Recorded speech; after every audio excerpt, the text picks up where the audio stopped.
Hey everyone, Jason Sherman here with Strap On Your Boots. In today's episode, I have with me co-founder and CTO at Cast.ai, Leon Kuperman. Thanks for coming to the show today, man. Hey, Jason. Nice to be here. Great to talk to you.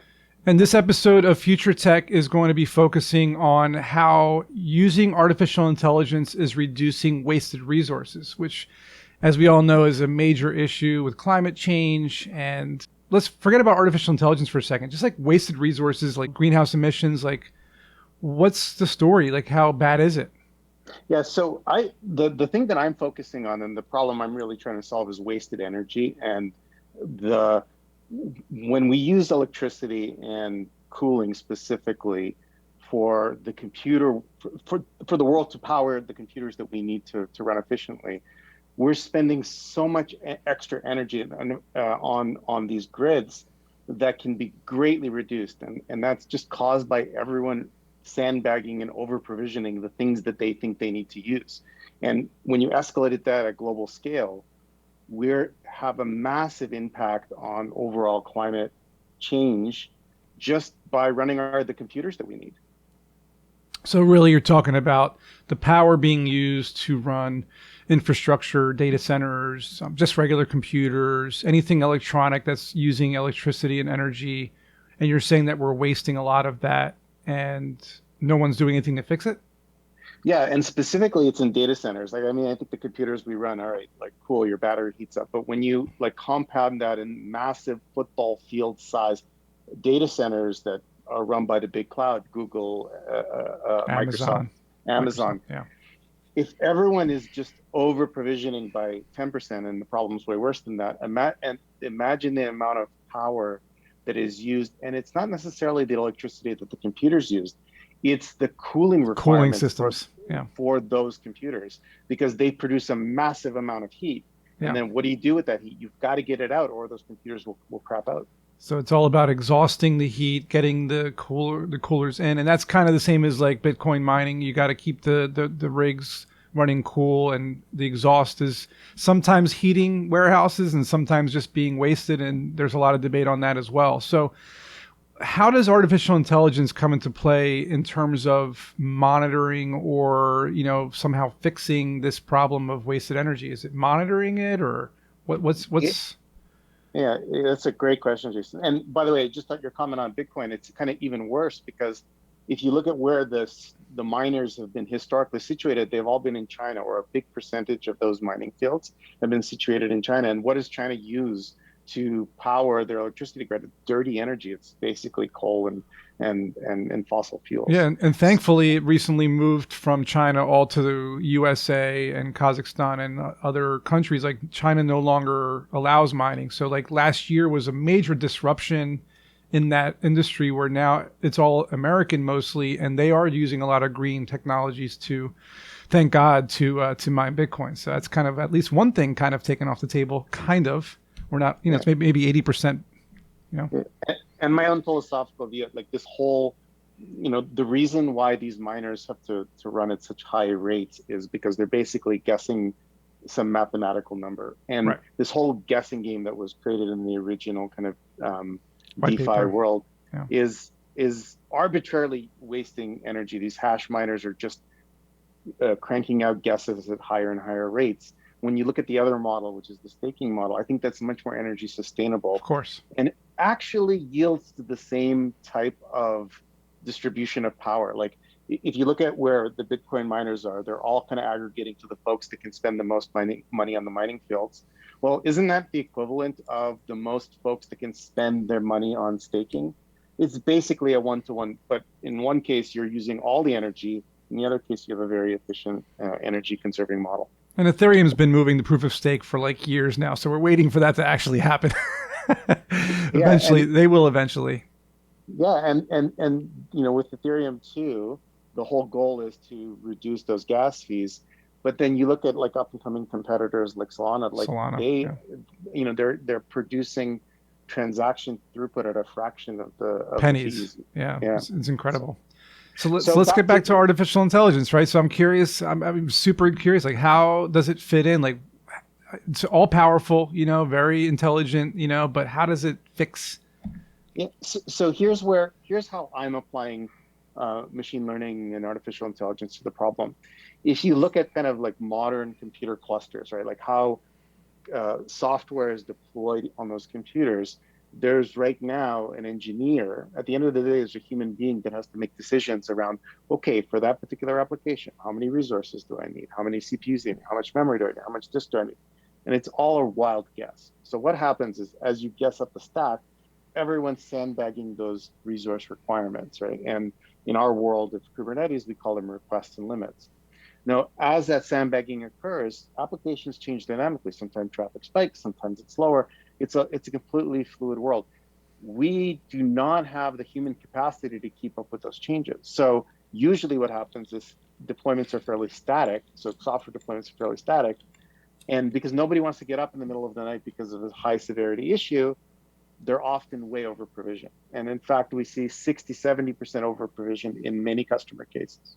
That's horrible. So, so what if we took the human out of the equation? What can we do to remove the human and let computers make those scaling decisions, only shrinking the footprint of the resources required when it's adequate, and then growing those dynamically, maybe by predicting future patterns and trends, maybe by sometimes being in a reactive mode. But the combination of those things yields massive both cost savings for customers, but as well, we don't use any of those computer resources that are unrequired, freeing them up for others to So use you them. so you mentioned there's a human engineer that's typically historically taking care of the figuring out numbers situation, right? So is the artificial intelligence able to tap into any kind of historical data and go back and say, well, this is what has been used at this facility for the past 10 years, and I can see it,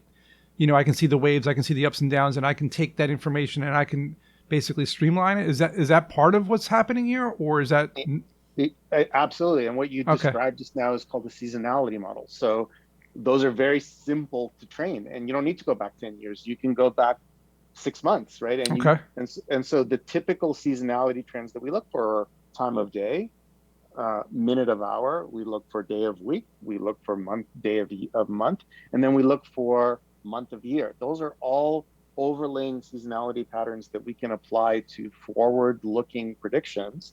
And we either get those predictions right or we get them wrong. We know because of the gap between actual and predicted. If we get it wrong, we just add that label, what's called the label, to the machine learning model, and we retrain the model, and now we have a better estimate going What forward. about like the business analytic part of it? So you're mentioning days, times, months, and whatnot. But what if there are certain milestones or certain dates that are correlated with the business that are tied into data usage, for example? Because for example, say Microsoft is launching Windows part 12 or whatever, and there's going to be a spike in data that month because of that event. Is that also tied in, like special events, special promotions, special data spikes that are sensitive to events, not just months, days, and you know what I'm saying? Yeah, Like, yeah. So you're talking about patterns outside of seasonality, and yes, this is what we call kind of human assisted, or it's basically helping the model train for future. Now, okay, if you get something wrong, let's say we missed the Windows whatever big event and we just got it wrong. It still gives the computers reactive opportunity to reactively respond. So you'll have some increased latency and lag time until the computer catches up. We can still get there pretty quickly, and pretty quickly is now measured in 30, 60-second time intervals. oh wow, That's how fast we can provision new virtual infrastructure if we need it. that's very quick. Well, that's why artificial intelligence. I mean, that's part of what's happening here. So, is it because AI wasn't as mature, machine learning wasn't as mature, say a decade ago? Is that why there was no shift, the paradigm shift between human engineers doing it and AI doing it? Is that why it took so long to get to this point? Was speed? Yeah, I think it's a couple of things. First of all, if you look back at machine learning, it's matured significantly over the last 10 years. You didn't have tools like TensorFlow and all of the cloud services that provide really simple AI training. The community wasn't there. If you look at Kaggle, I'm not even sure if Kaggle existed 10 years ago, which is kind of a data science, machine learning, AI community for engineers that was acquired by Google. So certainly the industry has matured. But the other problem is if you look back from when kind of the cloud was created back in 2007 till now, it's just been a boom cycle. There's been no reason to think about waste over the last 15 years or so. Everyone's just been saying, because the paradigm shift happened to enable innovation. Like business leaders said, look, if we give engineers the keys to the castle, they're gonna innovate faster. That's what we want to enable growth. So we've been in a boom cycle with no looking back for the last 15 years. No one's been thinking about waste. No one's been thinking about climate impact necessarily of these data centers. Well, when you come to a reckoning point, maybe there's an economic downturn. Maybe there's a market saturation point, which is part of the problem. Maybe there's a significant look at ESG. Then that's where you start to look at, okay, how do we solve these problems more creatively?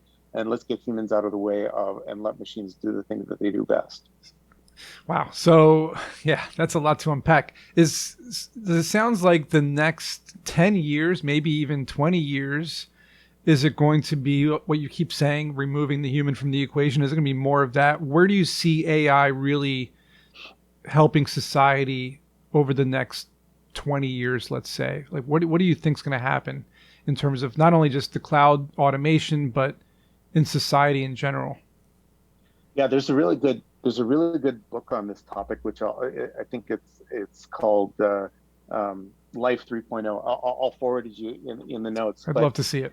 Yeah, but basically, if you look at the macro trend, technology, and not just AI, but AI is going to be this impactful, is basically removing humans from an equation. So think about it. We used to have a huge horse population on this planet, right? Because everything was pulled by horses. The equine population went down to, drastically, right? Because we just did not need that resource anymore. And then you follow humankind through all kinds of transitions from farming to the industrial revolution. There have been job changes all along the way. People have no longer need to do the things that they used to do, right? There's no such job as an ice delivery service anymore. We make our own ice. And so what does that mean for the impact of what humans do? Well, I think it means that certain jobs will become redundant and machine driven. And we need that for efficiency. But as a result, other types of jobs are going to get created, some that we've never imagined before. And what this book talks about is certain things like legal case evaluation, like the things that lawyers and judges do, may be a function of automation in the future. Things like accounting may be a full function of automation. Now, are we going to get to general AI anytime soon? I don't know. I think the philosophers and experts have been pondering that for the last few years.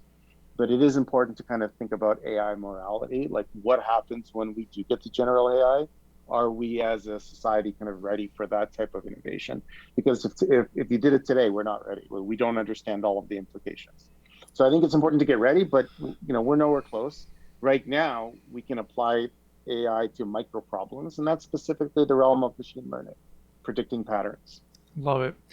So if anybody is interested in potentially adopting cloud automation for their business, where can they find out more about what you do, or what are the tips you would give them to get started? Yeah, so it's a fascinating and pretty detailed topic. We focus on so it's kind of a technical deep dive on my platform, which is we focus on this topic called containerization. So taking an application and packaging it into this kind of new modern packaging infrastructure. So we work with customers who are adopting that, and that is the leading edge. So we're kind of in the mainstream now. We're almost within 5 to 7 years, almost all organizations and companies will kind of use this technology to deploy their applications. Gone are the days where you'll just run software on a bare metal computer or on a virtual machine.